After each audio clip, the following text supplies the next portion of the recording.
Friends, अपना जो topic है वो चल रहा था मानव में पाचन तंत्र। उसके अंदर हम दो पार्ट पढ़ रहे थे। एक पहला था अपना आर्नाल की संरचना, सेकंड पाचन ग्रंथियाँ। और पहले पार्ट के अंदर ये अपने आर्नाल की संरचना पढ़ रहे थे, जिसमें अपना मुख के बारे में पढ़ा, मुख गुहा उसके बारे में पढ़ा। मुख गुहा में कौन कौन सी संरचनाएँ पाई जाती हैं उनके बारे में अपने पढ़ रहे हैं। जैसे जीभ के बारे में, जीवा के बारे में पहले पढ़ लिया। अब दांत के बारे में चल रहा है। दांत का कुछ पार्ट है अपने पिछले वीडियो में देखा था, और इस पार्ट के अंदर अपने दांत की वो संरचना है। तो आओ अपने देखते हैं दांत की संरचना कैसे है। दांत की संरचना के अंतर्गत अपने देखते हैं कि जो दांत की जो उत्पत्ति है वो किससे होती है। दांत की उत्पत्ति है वो भ्रूणीय जनन स्तर है, एक्टोमीजोडर्मल भाग से होती है। जैसा कि हम जानते हैं कि 3 जनन स्तर होते हैं। एक अपना होता है एक्टोडर्म, सेकंड होता है अपना मेसोडर्म, और थर्ड होता है अपना एंडोडर्म। तो इस दांत की संरचना के निर्माण के अंदर या उत्पत्ति के अंदर एक्टोडर्मल भाग और मेसोडर्मल भाग वो रहते हैं। इस दांत की संरचना के अगर अपन निर्माण की बात करें तो आपने जानते हैं कि चर्म के 2 पार्ट होते हैं, डर्मिस होते हैं, कैपिडर्मिस। तो इसके अंदर अपने देख रहे हैं कि जो दांत का अधिकांश भाग है उसका निर्माण डर्मिस भाग से होता है, और शेष पार्ट है वो एपिडर्मिस से होता है। नेक्स्ट अपने है कि इस दांत की संरचना के अंतर्गत अपने ये देखें कि भाई दांत की संरचना को हमने 3 भागों में बांटा है। फर्स्ट पार्ट अपना कौन सा है, क्राउन या शिखर, सेकंड नेक ग्रीवा, और थर्ड अपना रूट। जो क्राउन या शिखर भाग है वो मसूड़ों से बाहर का जो भाग है, जो बाहर वाला अपना जो भाग दिखता है दांतों का मसूड़ों से बाहर का, वो अपना शिखर भाग या क्राउन भाग कहलाता है। उसके फिर नीचे वाला जो पार्ट, ये जो मसूड़ों के अंदर धंसा होता हुआ, जो मसूड़ों के अंदर धंसा हुआ जो भाग होता है वो क्या कहलाता है, ग्रीवा कहलाता है। और थर्ड है अपना रूट।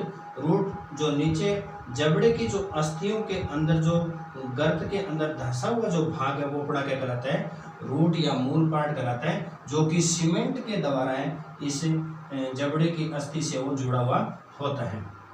तो 3 पार्ट अपने क्राउन, नेक और रूट। इस क्राउन पार्ट के अंतर्गत अपने देखते हैं कि जो दांत का जो अपने सफेद भाग है जो दिखाई देता है, जो सबसे जो ऊपर वाला भाग है, शिखर वाला जो भाग है, जिसको अपने क्या कहते हैं, इनेमल कहते हैं। ये जो इनेमल है वो अपने शरीर का सबसे कठोर भाग होता है, सबसे कठोर भाग होता है।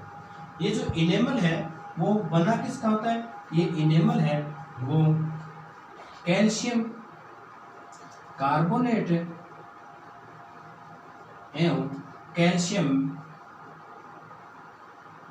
फॉस्फेट का बना होता है। कैल्शियम कार्बोनेट और कैल्शियम फॉस्फेट का बना होता है। ये जो इनेमल पार्ट है, जो इस इनेमल पार्ट का जो उत्पत्ति है एक तरह से वो एक विशेष प्रकार की कोशिकाओं से होती है, और उन कोशिकाओं को अपने किस नाम से जानते हैं, उन कोशिकाओं को हम एमिलोब्लास्ट सेल्स के नाम से जानते हैं। यानी कि इस इनेमल पार्ट की जो उत्पत्ति है वो एमिलोब्लास्ट सेल से होती है, जो शरीर का सबसे कठोर भाग होता है। ये जो अपने दांत की जो स्ट्रक्चर है, संरचना है जो दिख रही है, इसका जो सेंटर वाला जो पोर्शन दिख रहा है, केंद्रीय भाग है, जिसको अपने क्या बोलते हैं, मज्जा गुहा, पल्प कैविटी बोलते हैं। ये जो पल्प कैविटी अपने देख रहे हैं, इस पर ये पल्प कैविटी ऊपर भाग से क्या कि चौड़ा पार्ट है, चौड़ा भाग है इसका, और ये धीरे धीरे फिर नीचे ऐसे आ रही है। तो ये जो इसका जो संकरा पार्ट, नैरो पार्ट होता जा रहा है। तो इस मज्जा गुहा या इस पल्प कैविटी के अंदर क्या क्या चीज़ें पाई जाती हैं, इसके अंदर जो सॉफ्ट कनेक्टिव टिश्यूज होते हैं वो पाए जाते हैं, ब्लड वेसल्स हैं वो पाई जाती हैं। इसके अलावा जो नर्व्स हैं वो पाई जाती हैं। वो जो नर्व्स ब्लड के सेल से ब्लड जो डक्ट है, वाहिनी है, वो अपने कहाँ से प्रवेश करती है, ये जिसको नीचे जो नैरो वाला जो पार्ट है, इस नैरो वाले पार्ट के नीचे यहाँ पर निचला जो भाग है इसको अपने एपिकल पोर के नाम से जानते हैं। ये यहाँ से इसमें वो प्रवेश करते हैं। तो ऊपर वाला पार्ट अपना इससे दांत की स्ट्रक्चर के अंदर क्या है, इनेमल भाग कहलाया, और नीचे वाला जो पार्ट है वो अपना, बीच वाला जो पार्ट है वो अपना क्या कहलाया, मज्जा गुहा या पल्प कैविटी कहलाई। इस पल्प कैविटी के चारों ओर कोशिकाओं की एक परत पाई जाती है और उन कोशिकाओं को हम बोलते हैं ओडेंटोब्लास्ट सेल्स। कौन से सेल्स बोलते हैं? ओडेंटोब्लास्ट सेल बोलते हैं। और इन ओडेंटोब्लास्ट सेल से है वो दांत का निर्माण आता है। एक तरह से यूँ कहें कि ओडेंटोब्लास्ट से डेंटिन का स्राव होती है और ये डेंटिन है वो दांत की संरचना का या दांत का निर्माण है वो करती है। तो इसके अंदर अपने ये पार्ट देख रहे हैं, शिखर, ग्रीवा, रूट। तो शिखर के अंदर अपने देखा कि इनेमल है, सेकेंडली अपना देखा है कि इसके डेंटिन है, और थर्ड अपने इसमें पल्प कैविटी देखा है, और लास्ट में इसमें अपने जो रूट वाले पार्ट में बात की थी अपने सीमेंट पार्ट की। तो इसमें एक तरह से अपने देखें ना, तो ये जो दांत होते हैं, दांतों के अंदर एक तो इनेमल पार्ट और सेकंड अपना ये जो डेंटिन पार्ट और थर्ड अपना ये देखें सीमेंट पार्ट, ये कठोर भाग होते हैं। सबसे जो कठोर पार्ट होता है वो अपना कौन सा होता है? इनेमल। दांत की वृद्धि के बारे में और देख लेते हैं।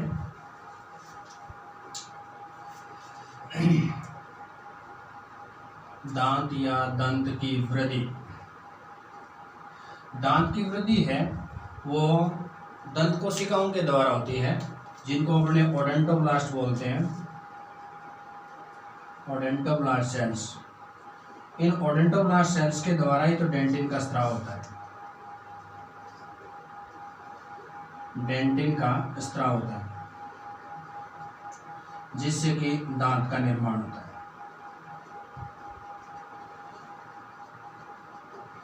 ये जो ओडेंटोब्लास्ट सेल है, ये अपना इधर ये डेंटिन था, पल्प कैविटी के बाहर वाला ये जो पार्ट है जो अपने देखा इसे कोशिका स्तर जो बना रखा है, इसको अपने क्या कहा? ओडेंटोब्लास्ट, जिसके द्वारा डेंटिन का निर्माण होता है। जब तक ये ओडेंटोब्लास्ट सेल्स है वो सक्रिय है तब तक दांत वृद्धि करता है। एक निश्चित आयु के बाद में ओडेंटोब्लास्ट सेल्स होती हैं वो निष्क्रिय हो जाती हैं और उसके बाद में दांत की है वो वृद्धि रुक जाती है।